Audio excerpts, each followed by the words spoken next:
Esclarecer qué es esto de la comisión, por qué y para qué de una comisión de prevención de abuso y cuáles son los roles y funciones de esta comisión y qué cosas debe saber y tiene que hacer las personas en caso de abuso.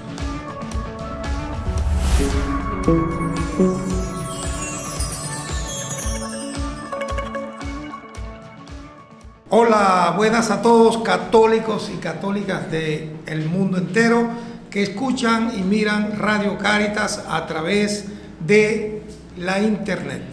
Hermanos, estamos aquí nuevamente con el segundo capítulo de Temas Católicos, con un tema candente que ocupa la atención del mundo católico y de toda la cristiandad. Vamos a tratar hoy el tema del abuso en las instancias eclesiales de la Iglesia Católica. Tenemos como invitados especiales el día de hoy a los miembros de la Comisión Arquidiocesana para la Atención y Prevención de Abusos de Niños, Niñas, Adolescentes y Personas Vulnerables. Esta es una comisión creada por decreto del arzobispo de la Arquidiócesis de Cumaná para atender la dinámica problemática que implica el abuso en las instancias eclesiales. Bienvenidos, bienvenidas los miembros de la Comisión Episcopal para la Prevención. Voy a presentarlos. Por aquí tenemos a mi izquierda a la doctora Jocelyn Castro. Jocelyn Castro es responsable de la Comisión de Escucha en la Comisión Arquidiocesana. Es una persona, profesora universitaria en el Departamento de Trabajo Social de la Universidad de Oriente, donde se especializó en la intervención y la atención de casos psicosociales.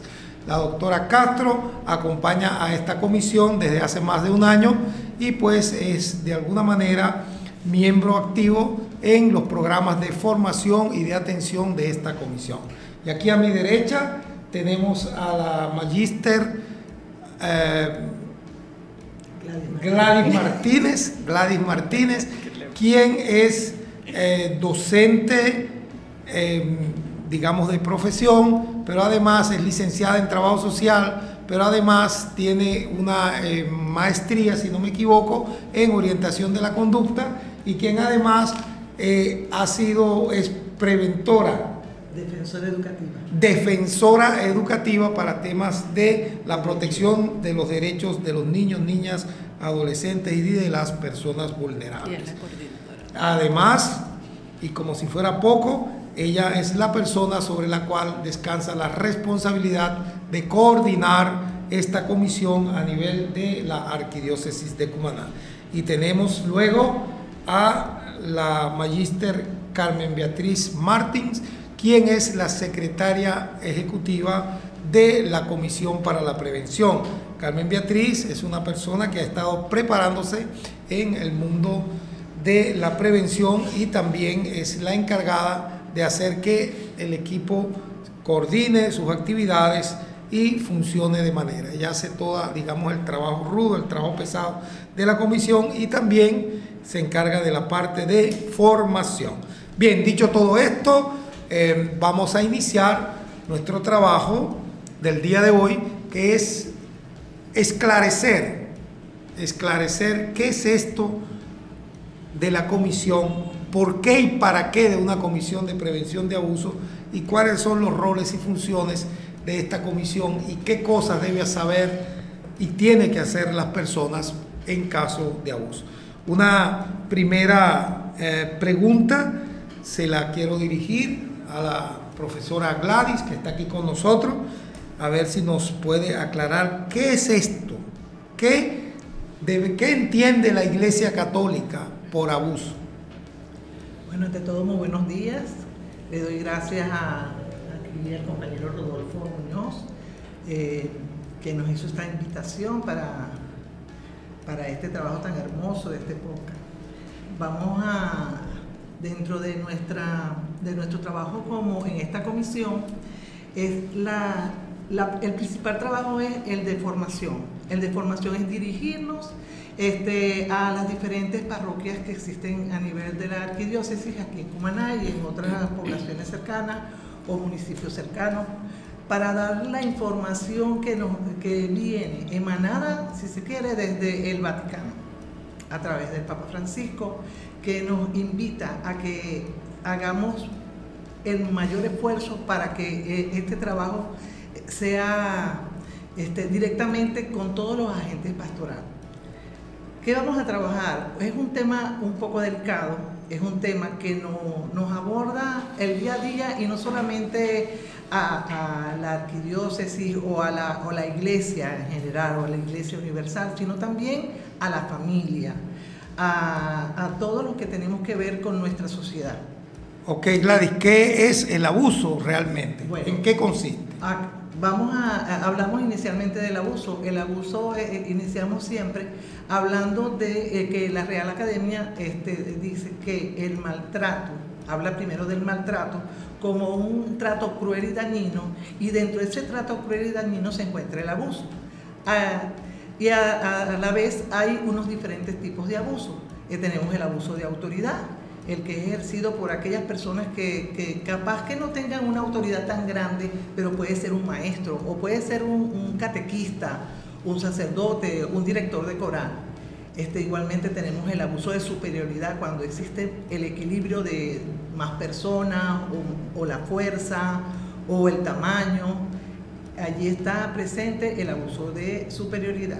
También tenemos el abuso de espiritual o de conciencia, donde es cometido generalmente de forma coercitiva dentro de los espacios eclesiales. Puede ser por un miembro de la catequesis que le pueda decir a un niño: si haces algo malo, papá Dios te va a castigar. Entonces allí ya estamos ejerciendo esa parte coercitiva desde el punto de vista psicológico. Y bueno, y también tenemos el abuso sexual infantil en menores de edad también, o en personas vulnerables.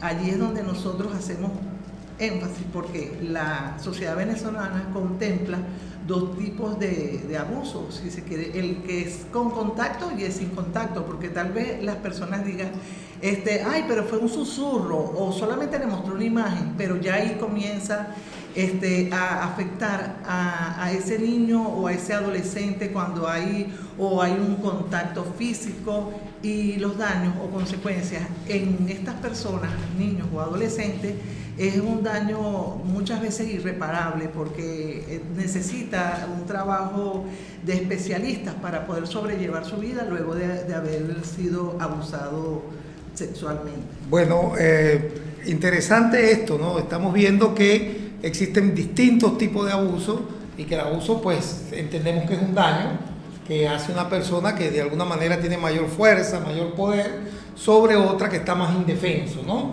Entonces, doctora Castro, esto es impensable, porque nosotros podemos decir, bueno, que se dé el abuso entre personas, pero estamos hablando de abuso y estamos hablando de una comisión en la iglesia para detener el abuso. ¿Hay abuso en la iglesia católica? ¿Pueden ocurrir los abusos? Pueden ocurrir los abusos, efectivamente, de diferentes tipos, ¿ok? Como lo dijo Gladys, puede haber abuso de tipo sexual, de poder, el abuso espiritual. Sí pueden existir diferentes tipos de abuso.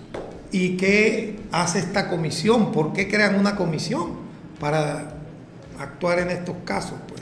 Bueno, esta comisión se crea producto de las diferentes denuncias a nivel mundial, aspecto que preocupa al Santo Padre, y a raíz de allí, como una manera de contrarrestar esta problemática, emana una serie de indicaciones en las diferentes conferencias episcopales, donde se les pide que se creen comisiones para que puedan atender y prevenir los tipos de abusos en niños, niñas y adolescentes, y en personas vulnerables. Entonces se buscó un proceso de capacitación y formación a diferentes personas para que luego crearan las comisiones, las conformaran y pudieran entonces dirigir a las diferentes diócesis, arquidiócesis y a las parroquias esta formación para que se pudiera prevenir y atender los casos de abuso que se presenten en cada una de ellas.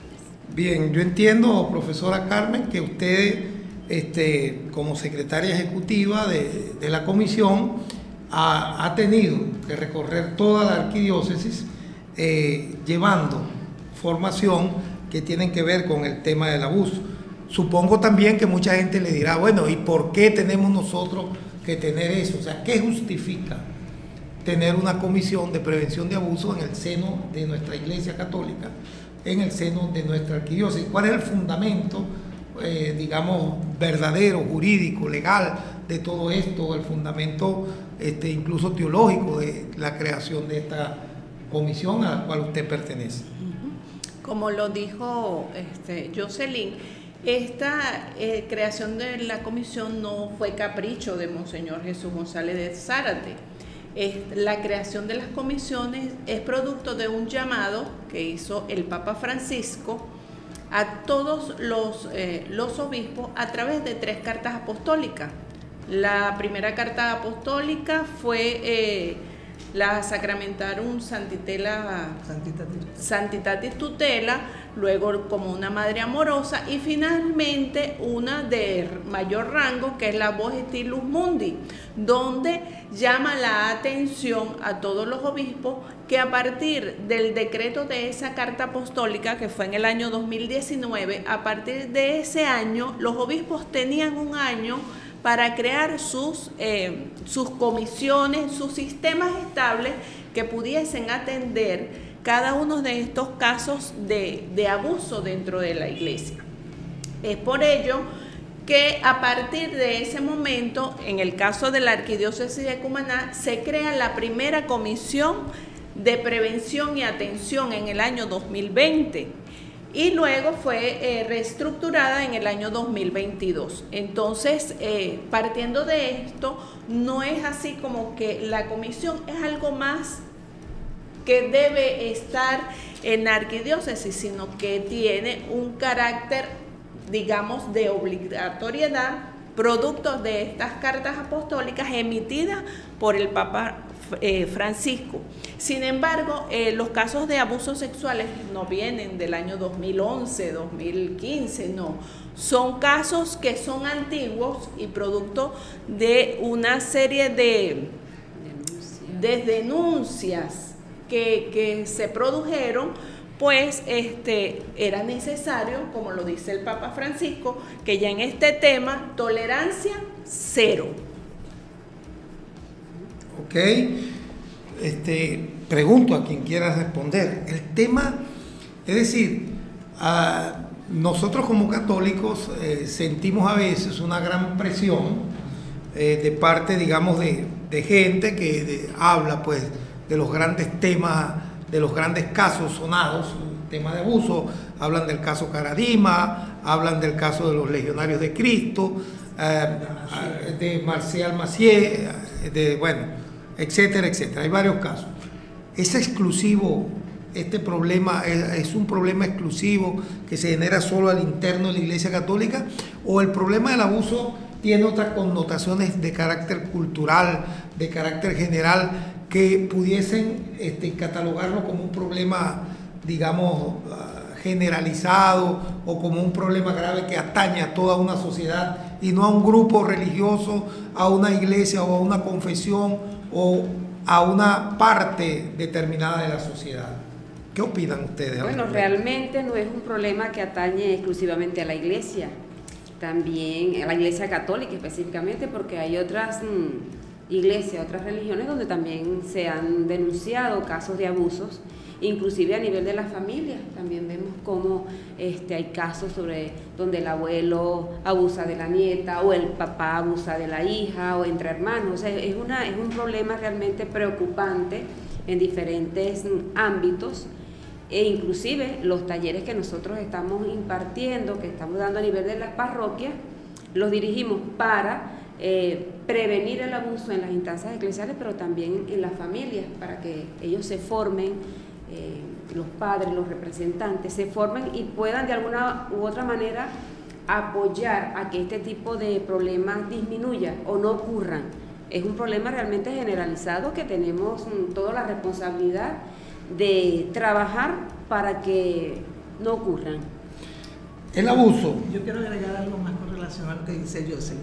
Nosotros trabajamos con los distintos agentes de pastoral y generalmente en esa formación que hacemos, invitamos a ellos a que ese trabajo no quede ahí nada más, sino también se ha llevado a la familia, se ha llevado a los distintos espacios donde se atiende.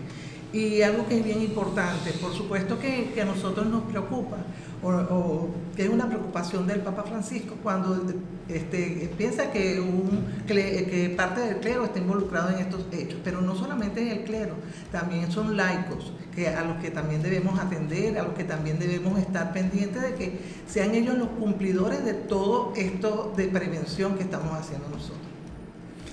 Yo siempre hago una pregunta, ¿no? Y digo, vamos a tratar de encasillar este tema para ver si se puede, aunque es un tema muy global, muy general, difícil de encasillar. El abuso contra un niño o niña es por enfermedad, es un delito, es decir, una violación de las normas éticas, morales y jurídicas, es por una perversión o es de todo un poco. ¿Qué opinan ustedes? Es de todo un poco, porque como nos decía un sacerdote, el perfil del abusador no tiene perfil, porque el abusador puede tener un poco de cada uno de esas o puede no tener ninguna. Entonces, se han hecho investigaciones psicológicas, investigaciones de varios tipos, donde de repente una persona que fue abusada de niño, no necesariamente es abusador de adulto, pero muchas veces fue abusado de niño y de adulto continúa o hace eso porque eso fue lo que aprendió. Entonces eso está, es algo que es una línea muy frágil. Podemos decir, de repente un abusador es la persona que uno menos se imagina.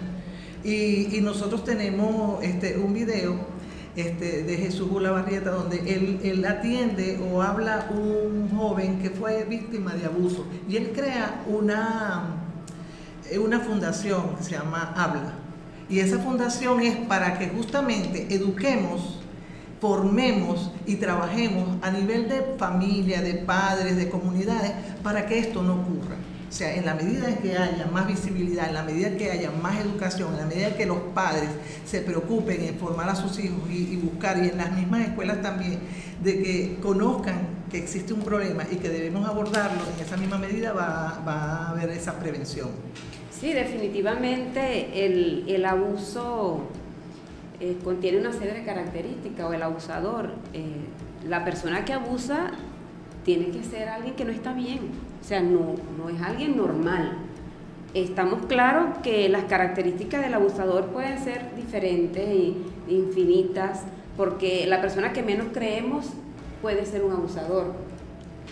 Podemos tener un estereotipo de que la persona fea, mal vestida o que tiene cara de delincuente, pero a lo mejor no es, y es otro que está, como decía Gladys, bien vestido, bien arreglado, es muy amable, es muy cariñoso, educado, pero lo que sí considero yo que la persona abusadora no está bien, es una persona que está perturbada, es una persona que tiene algún tipo de problema psicológico, porque, o sea, en una persona en sus cabales, violar a una hija, violar a un sobrino, violar a una hermana, o sea, para mí es una persona que psicológicamente no está bien, tiene que estar perturbado, debe tener algún tipo de trastorno, aun cuando parezca que es una persona normal, estable, equilibrada. La otra cosa, o como conclusión para ponerle un término, digamos, eclesial, si se quiere, en la iglesia el abuso sexual es un delito graviolis, es decir, aparte de ser delito es un pecado. Entonces, y con nosotros como seguidores de una víctima eso no puede ocurrir, y un caso que ocurra en el seno de la iglesia es grave. Y la otra cosa es que a veces la gente tiende a etiquetar que los delitos los cometen porque es homosexual, porque el estado civil. Eso no tiene distinción, es decir, usted puede ser homosexual y puede ser una persona que respete a los niños, a las personas vulnerables. Usted puede ser soltero, casto y puede respetar. Entonces, el estado civil tampoco tiene que ver con que cometa abuso sexual. Sí, para que vamos a afianzar y no crea que son cosas que dice la Comisión de Cumaná porque están inventando cosas, vamos a poner aquí un video del padre Jordi Bortomeo, Monseñor Jordi Bortomeo, donde nos está diciendo que los delitos de tipo sexual dentro de la iglesia son supremamente graves. Escuchemos al padre Bortomeo y analicemos entonces allí después un poco este tema, ¿no?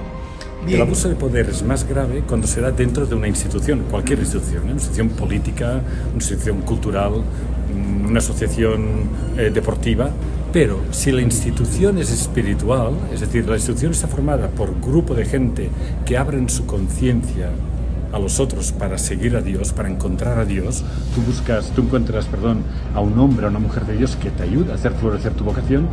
Si aquella persona es un agresor, aquella persona te puede destruir completamente. Por eso es mucho más grave el abuso en la iglesia que no en otras instancias sociales. Porque el abuso lo comete alguien que se presenta en nombre de Dios. Es la perversión más grande que puede haber. Bien, y ahora podemos ver una cosa. Es un pecado contra el sexto mandamiento. Lección, busquemos allí cuál es el sexto mandamiento. Un pecado grave contra el sexto mandamiento. Vamos a colocar aquí el sexto mandamiento para que las personas puedan ver, ¿no?, dónde encaja este problema. Entonces, es un delito grave, es un pecado gravísimo y es una traición a la confianza de las personas. Me pregunto, siempre se enfoca solo porque nuestra sociedad está hipersexualizada. Todos los referentes, todo lo que tiene algún referente, alguna conectividad o alguna conexión con el tema de la sexualidad es algo que causa boom, es algo que causa expectativa, es algo que causa revuelo y tiene centimetraje periodístico, dirían antes. Ahorita eso se hace viral, pero no todos los delitos que se cometen son sexuales. Realmente hay abusos que no tienen que ver con el tema de lo sexual. Bien decía la profesora Gladys al principio que habían delitos que tenían que ver con el uso de la autoridad. Entonces digamos que la manera, y aquí viene la pregunta, que es libre quien quiera contestarla, si esto es un tema de poder y de control, porque en instituciones altamente estructuradas como la Iglesia Católica, por ejemplo, puede haber la tentación o puede haber mayor facilidad para que el poder estructurado de manera vertical se constituya en facilitadora de alguna manera de la ejecución de algunas cosas de este tipo, de temas de abuso, puesto que la jerarquía obliga a obediencia y la obediencia a veces hace que quien detenta el poder lo utilice de manera no legítima. ¿Qué opinan ustedes de las relaciones de poder, el abuso en el marco de la iglesia? La Carta Apostólica Vos Stilus Mundi en el año 2019 estaba estrictamente y era exclusiva para abusos de clérigo. En el año 2023 fue reestructurada y también emite los casos de abuso específicos que cometan catequistas. Sin embargo, vemos ahora que el ámbito se ha ido ampliando, porque en el mes de agosto, a través de la Oficina de Prensa del Vaticano, vimos que el Dicasterio para la Doctrina de la Fe se instaló en Perú, donde hicieron o destituyeron de sus cargos por abuso físico, abuso del apostolado del periodismo, abuso sexual también a ciertos agentes pastorales que hacían vida en esa arquidiócesis. Entonces estamos viendo ya que no está limitado a abuso sexual y específico para personas como clérigos y catequistas. Ahora estamos ampliando o están ampliando desde el Dicasterio para la Doctrina de la Fe los abusos y las personas que cometen los abusos. Muy bien. El Papa Francisco es uno de los pontífices más polémicos de los últimos tiempos. Es un papa que viene de una sucesión de santos, ¿no? San Juan XXIII, San Pablo VI, San Juan Pablo II, y ahora pues el Papa Francisco como que ha tomado la batuta después de tanta santidad que ha tenido la Iglesia y ha puesto como el énfasis en que es necesario resarcir el daño a la víctima, a las víctimas de abuso.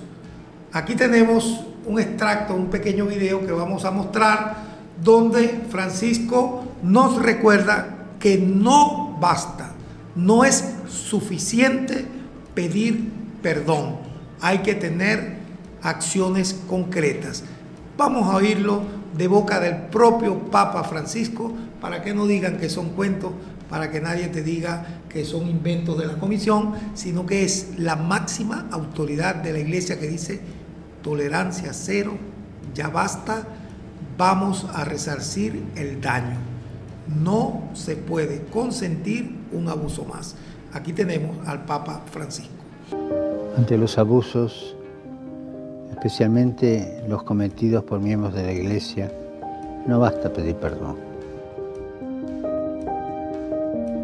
Pedir perdón es necesario, pero no basta. Pedir perdón es bueno para las víctimas, pero son ellas las que tienen que estar en el centro de todo. La Iglesia no puede tratar de esconder la tragedia de los abusos, sean del tipo que sea. Tampoco cuando los abusos se dan en las familias, en los clubes, en otro tipo de instituciones. La Iglesia tiene que ser un ejemplo para ayudar y a resolverlos, sacarlos a la luz en la sociedad, en la familia. Es la Iglesia en la que tiene que ofrecer espacios seguros para escuchar a las víctimas, acompañarlas psicológicamente y protegerlas. Muy bien, y ahora que hemos escuchado a su santidad, vamos a preguntarle qué estamos haciendo en Cumaná para resarcir estos daños. ¿Cómo estamos atendiendo a las personas? ¿Qué estamos haciendo? ¿Cómo nos estamos preparando en caso de que llegase a ocurrir, ¿verdad?, un tema de esto de abuso? Si llega a ocurrir algo, ¿qué hacer? ¿Qué se puede hacer? Cuéntenos, ¿cuál es la ruta de atención que tiene establecido? Cuéntenos, ¿cuáles son los programas? Vamos a empezar primero por las buenas noticias y las buenas cosas. Lo primero que estamos haciendo es implementando una nueva cultura, la cultura del buen trato. ¿Por qué? Porque ya se ha estudiado, pues si implementamos la cultura del buen trato, es posible, estamos en ensayo y error, ojalá que ensayemos más y nos equivoquemos menos. Estamos implementando esta nueva cultura, la cultura del buen trato. ¿En qué o cuál es el basamento, el fundamento de esta cultura? Pues aplicar el cuidado humanizador, donde tengamos un corazón abierto, convertir nuestros corazones que nos permitan hacer acciones, que nos permitan curar, custodiar, escuchar a los hermanos y además tratarnos desde el seno de la Iglesia, pues con una cultura del buen trato. Ahora bien, ¿qué estamos haciendo? Les dije que una vez que se implementó o se constituyó esta comisión, también se diseñó, se elaboró un protocolo, el protocolo para la promoción de la cultura del buen trato y además la atención de casos de abusos. En primera instancia, esta comisión tiene dos objetivos o dos misiones. Trabaja la parte de prevención y la parte de atención. En la parte de prevención estamos haciendo talleres de formación o espacios de formación que permitan brindar a todos los agentes de pastoral, incluso a los padres y representantes de los niños de catequesis, herramientas que permitan implementar esta cultura del buen trato.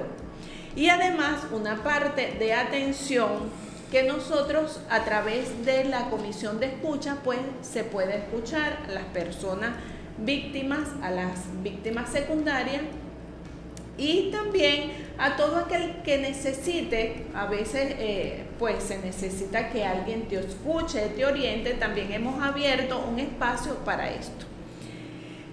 Dado esto, entonces, de llegarse a ocurrir un abuso dentro de nuestros espacios eclesiales, existe una ruta de atención. Bueno, dentro de esta comisión, mejor dicho, tiene una oficina. La oficina está ubicada en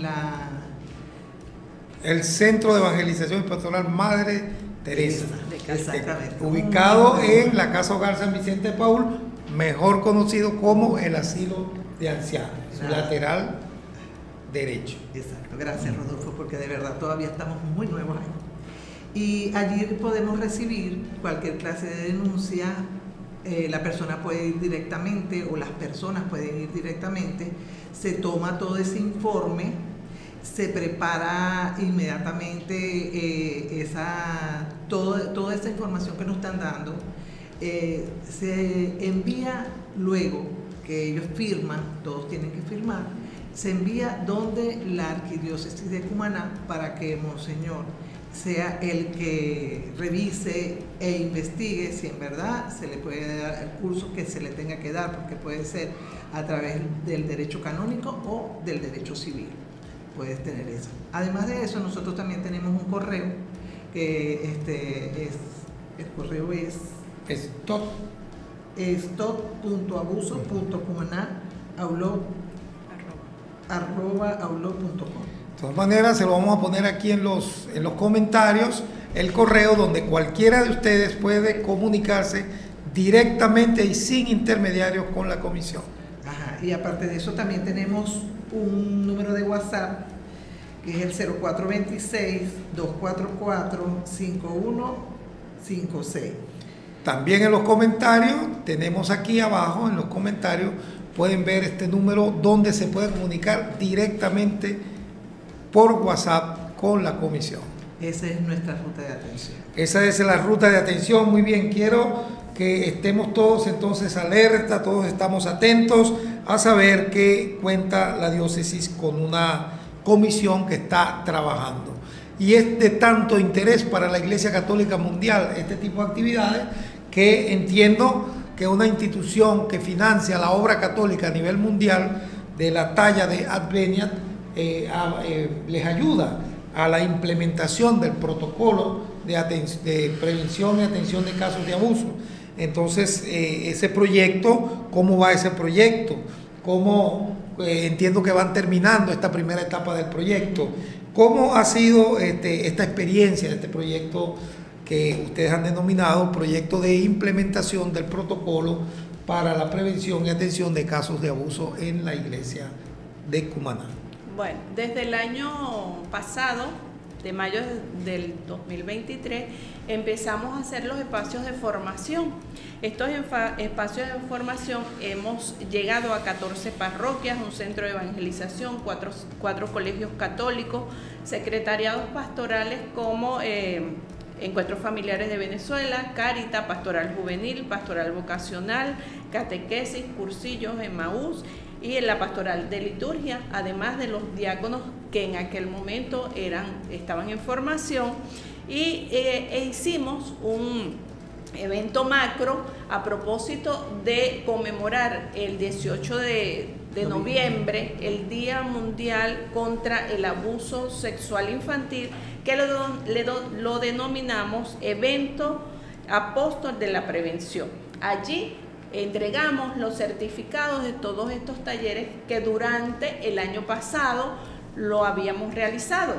Hasta la fecha de hoy hemos capacitado a 1.327 personas, incluyendo agentes de pastoral, un tremendo número, 1.328 personas. Agentes de pastoral, personas vinculadas a la pastoral.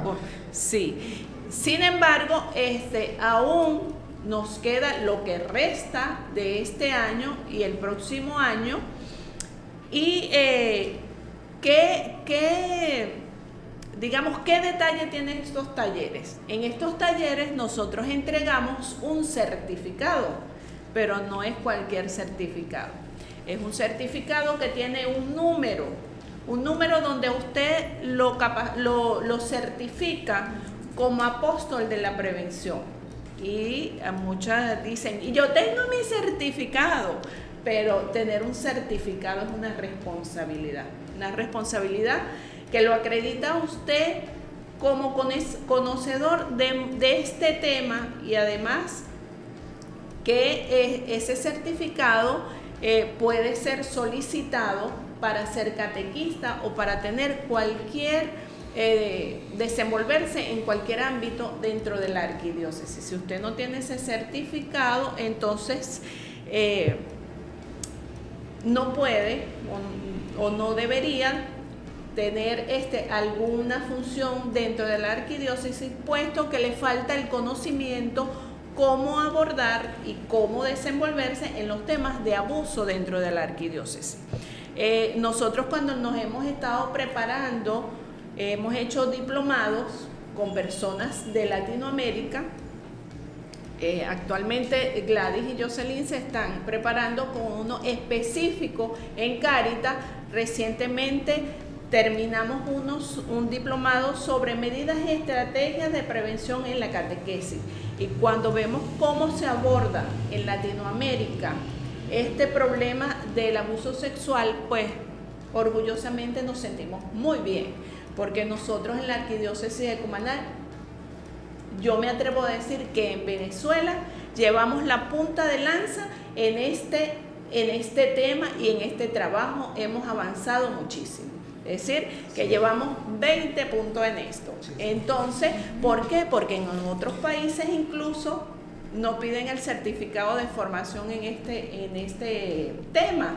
Le están pidiendo los antecedentes penales, porque no tienen otra cosa que pedir. ¿Ok? Entonces, sintámonos orgullosos que la arquidiócesis de Cumaná está trabajando para prevenir y además para implementar la cultura del buen trato en nuestra arquidiócesis. Sí. Y como diría una profesora de la Universidad de Oriente, quien quiero y respeto mucho, al culmino de esta actividad, ¿qué nos diría la doctora Castro como, digamos, un mensaje final referente a la protección de nuestros niños, niñas, adolescentes y a nuestras personas vulnerables? Quedan muchos temas pendientes. Queda pendiente el tema de las personas vulnerables, de los que no son niños, que no son niñas, adolescentes, pero que también pueden ser víctimas de abuso. Pero esa ya es harina de otro costal que trataremos en otro momento. Doctora Castro, ¿qué nos dice usted ya para despedir este programa? Bueno, yo les haría un llamado a las diferentes parroquias que aún no han tenido el privilegio de recibir esta formación, que se pongan en contacto con nosotros para planificar esa formación, porque esta es una responsabilidad de todos, no es únicamente del obispo o del papa o de un sacerdote en particular, sino de todos los que hacemos vida en una parroquia. Todos los que tenemos familia somos responsables de prevenir el abuso de niños, niñas, adolescentes y personas vulnerables. Es importante que conozcamos la temática y veamos de qué manera nosotros podemos poner un granito de arena para que esta problemática no ocurra o disminuya. Muy bien. Bueno, bueno,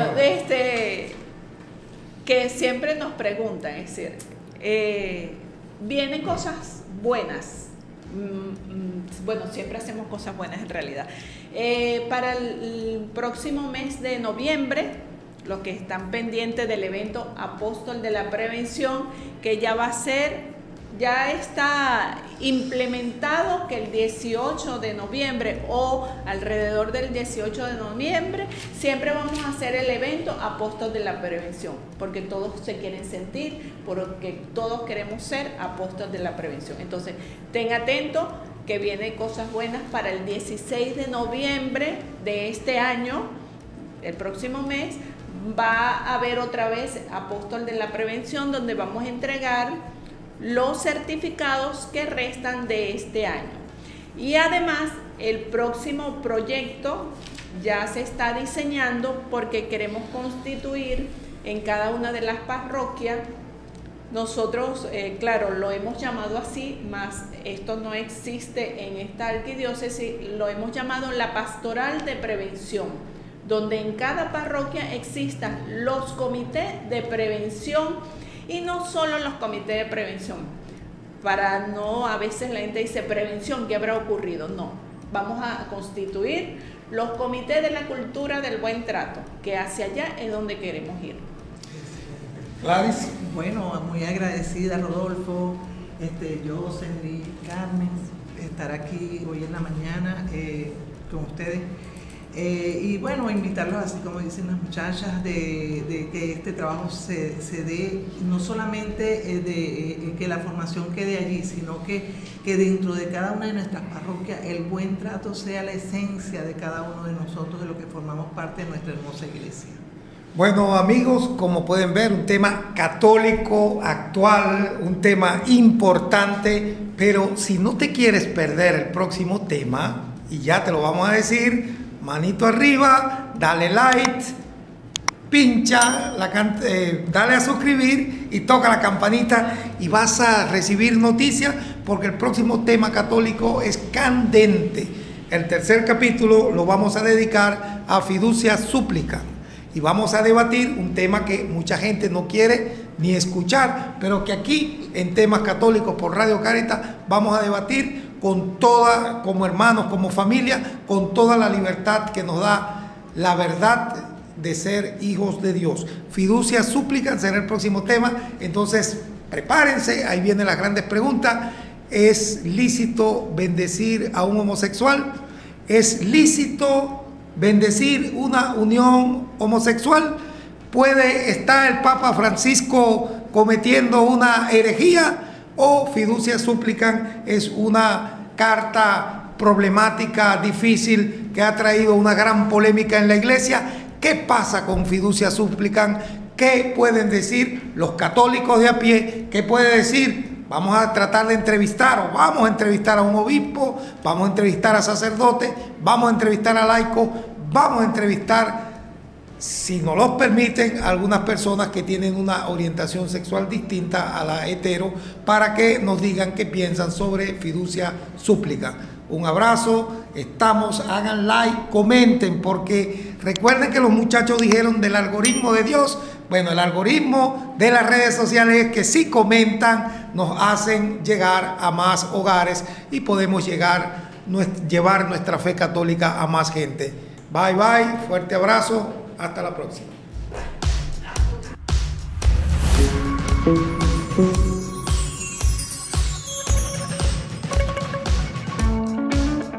Este podcast es una producción de Radio Cáritas, tu corazón en línea.